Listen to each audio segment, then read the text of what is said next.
Hi everyone, welcome back to Life with Raj. Today I wanted to speak about how I ended up making friends in Madrid when I moved to be an English language assistant. I can appreciate that some of you will be moving to Madrid soon to start your placements, and I just wanted to share my experience of what worked for me in making friends. For some of you, it was the same for me.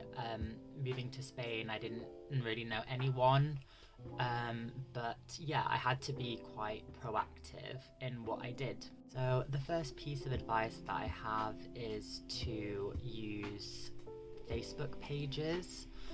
So when I first moved to Madrid, I got in contact with someone on one of the Orcs English language assistant pages, and we decided to look for a flat together. But in the end, that did not work out.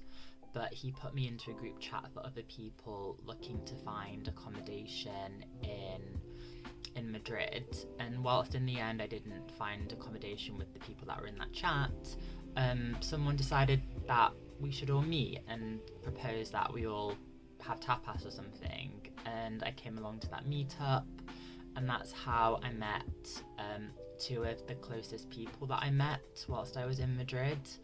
And so I think if you're looking for a flat with someone but that doesn't work out, still do reach out to them once you found a place to live, and you've already had that initial connection, right, of messaging. Also, another thing that I wish to add is if you see that someone has made a post about themselves on any of the English language assistant or Orcs pages, and you think they're cool, and they've stated that they're looking to meet new people as they start their placement, I would reach out to them if you would feel comfortable to. I did that with someone, and we remained friends for the entirety of our placement, and I still message them on the odd occasion today.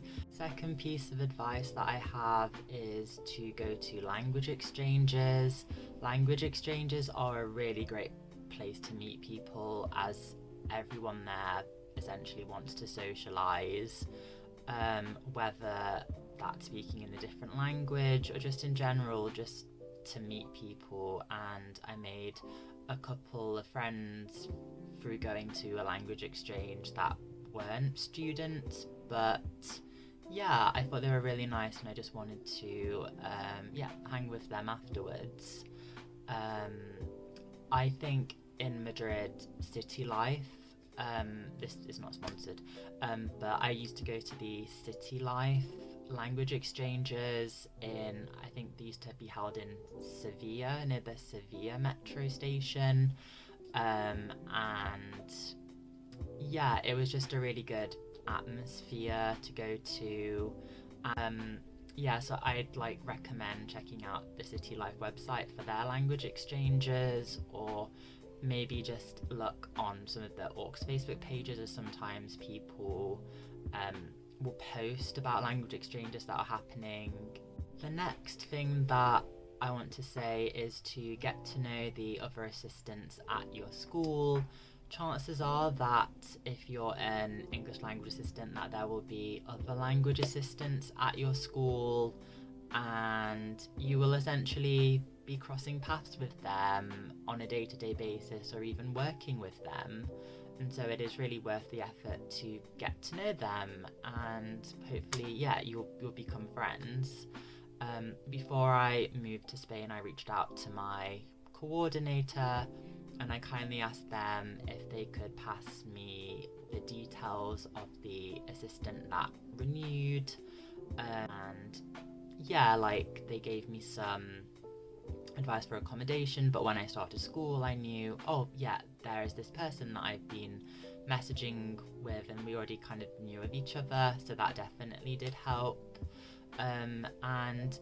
Hopefully you'll have communal break times where you can sit and get to know them. But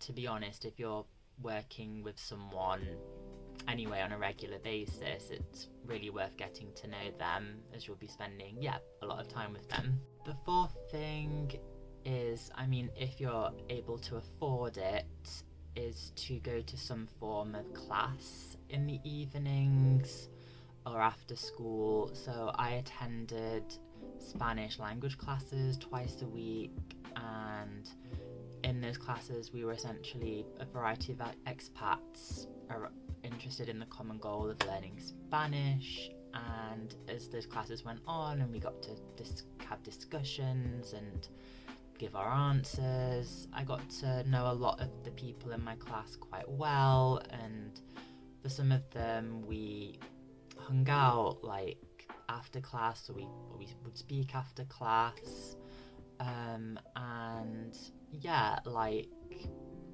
you're surrounded by lots of different people that you've never met before, and it's really worth having a conversation or getting to know the people in your classes. Finally, the last thing I did was that I went on a lot of trips with City Life. Again, this is not sponsored, but the organisation City Life in Madrid, they would put on trips to nearby towns like Segovia, El Escorial, and I also went on their Morocco trip as well, and I made a lot of friends on that trip. I just met a lot of people this way. I think going on trips, and you just have a lot of time just to chat to people as you're hiking or you're exploring like an ancient site. Essentially, you want to put yourself in a situation where like there are lots of new people, but the people that you're with are down for meeting people. And I think in some ways you have to kind of go out of your comfort zone to meet new people, but chances are more than likely you will find someone that is also in the same position as you who wants to make friends. And while sometimes you might talk to someone and then a friendship might not develop, at least you made the effort, and chances are, like as an expat, if you're seeming like you want to invest in someone, chances are that they'll want to invest in you as well. And that's everything, guys. Thank you very much for watching. If you made it this far, like making friends, meeting new people can be quite daunting at first, but just take small actions. Maybe say to yourself, I'm going to go to a language exchange for half an hour and see how it turns out. If not, I'll go back, or just make small steps, as it can be quite daunting, as I say, particularly when you don't really know anyone in a new city and it feels quite overwhelming. But hopefully some of the tips that worked for me should hopefully also work for you, and I'll see you in the next video.